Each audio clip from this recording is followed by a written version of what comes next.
G'day world, Chris Hogan coming to you live from Fishburners, the capital here in Brisbane, just after the pop-up event. And I have with me Kana Leya. How are you, Kana? Awesome. Oh, sorry, it's Kana Leya, can't shorten it. I've already got in trouble for that. Okay. All good. We're live, so you're cool to go live? Yeah, absolutely. We were Excellent. born ready, hey, as entrepreneurs. Aloha, everyone. Hi. So we've just had an awesome event. Watching Nick from Afterpay. Yeah. And awesome to meet Beach City and even more of the Queensland entrepreneurs. So it's rocking. Yeah, cool. Yeah. Was that a question? No, she can just go herself, yeah? What do you reckon? Yeah, we'll just keep rolling.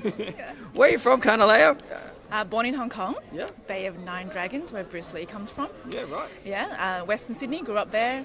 And travelled the world, like lovingly been a student of Indigenous cultures and startup entrepreneur, and really been loving Brisbane. Brisbane's been open arms and loving me up. So Beautiful. Really grateful. Global Impact Group. Tell us about that. Awesome. So GIG, Global Impact Group, is a social impact agency, and we're focused on the 9 systemic areas of social change.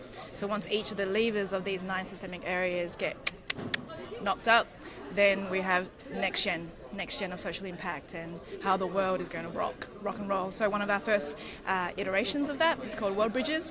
It's a platform that brings together big data, social impact and on-the-ground initiatives and real authentic culture of the next generation together. So we're geeking out on that in the background and learning lots. And Who is your customer then? well, the world next gen world changer. World bridges of inner worlds and outer worlds. So the ones who are looking for belonging and identity, who don't really belong in the corporate world anymore, who don't belong in the education world or don't belong in the health and well-being world, but they're feeling like there's something that's new that we're all co-creating together. So the frontier, the escapades and the renegades, those are our ideal clientele, basically. So what are they buying from you though? It depends on their customer journey. So whether it's training with us, like an academy of like training their skills, like we call us sort of X-men, X-women super skills in a sense. So whether it's that or it's coaching or it's on the ground social impact experience in wherever around the world in terms of the partners that we're weaving and anchoring in. So it depends on their life experience and what they want. Or if it's a corporate renegade and they want to escape the corporate rat race, in a sense, they can come and do coaching with us and or an academy or a short course in resilience. So it depends. This is the first iteration.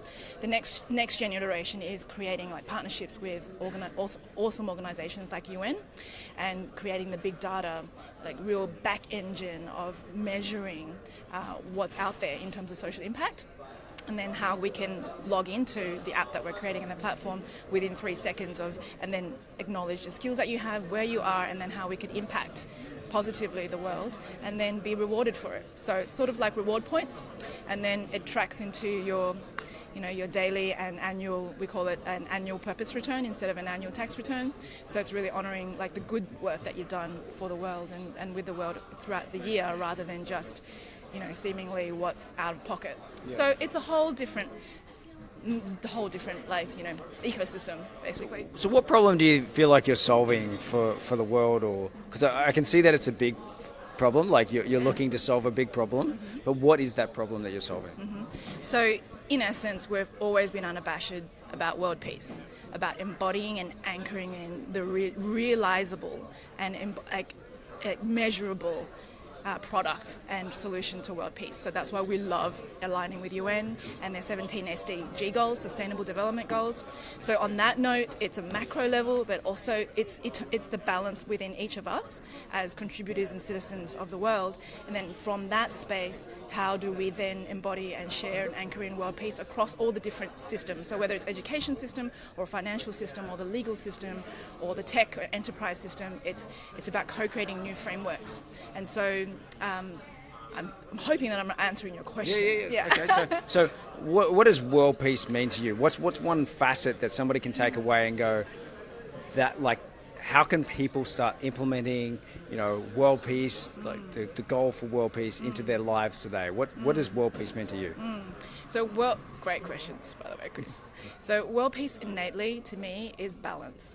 So if we're in balance with ourselves and in balance with our family and our community and the earth and every other system that we're a contributor to and also a receiver of, that's the barometer for me that shows, and it's an intuition, experiential feeling and sensation, and you know, our generation, we've got so much access now to so much, and it's the honing and the attunement of balance. Whatever we're doing in any moment, if we have presence and balance, that's the only space in my experience that we can actually then embody inner world peace, and then only then we can actually co-create external world peace. Okay.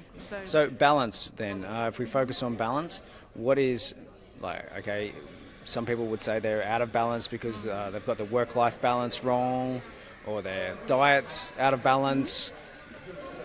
What's, just touch on one piece of balance that people might be out of balance on, and what they can do about it now. Mm-hmm. Awesome. So another poignant question. So within our framework and methodology, which we're anchoring in, it's called interdynamics, and there's 9 different pillars of balance, essentially, that we teach and facilitate and support and learn from as well, from each of our customers and clients and community. In essence, it always comes back to the breath. It always comes back to our present moment. So inhaling properly, deeply, and then exhaling deeply and authentically, and then also offering the space in between. It's usually the space in between the inhale and then exhale that we don't actually give space to. And then that also then manifests and shows in how we present ourselves, or how we show up in the world, or with our family, or with each other. We don't give enough space, give enough integration space. We're always usually either rushing to or from something. It's usually over or under, whatever it is. It's over-giving or undervaluing, or whichever it is. And so that's part of the leadership work, like the resilience, leadership, mindfulness, and so forth, and it stems. There we go. So another word is mindfulness, right? Absolutely. So yeah, absolutely. The breath is super important, and if you're breathing from this top part of your chest and your throat and whatnot, you know, it's actually inducing stress. It's actually, but if you breathe from your belly, and full process. And it sounds seemingly so, inverted commas, cheesy or simple, and yet life is actually that, yet simple and complex at the same time. So I bet heaps of you out there listening to this actually started breathing from your belly, because I know I did. I don't know if you saw it, but yeah, it's about being mindful about the breath is very important, and that can be where things start, right? Balance. Absolutely, it's where everything starts, in my experience, anyhow. Really? What would be the next step? Just really quickly, what is the next step for balance? Gratitude. Yeah. All right. Be grateful, people. I've been grateful. Thanks very much, Kana, Leya. Appreciate the chat. Totally. See you guys. Love. Facebook.com/Beach City Life. Beach City.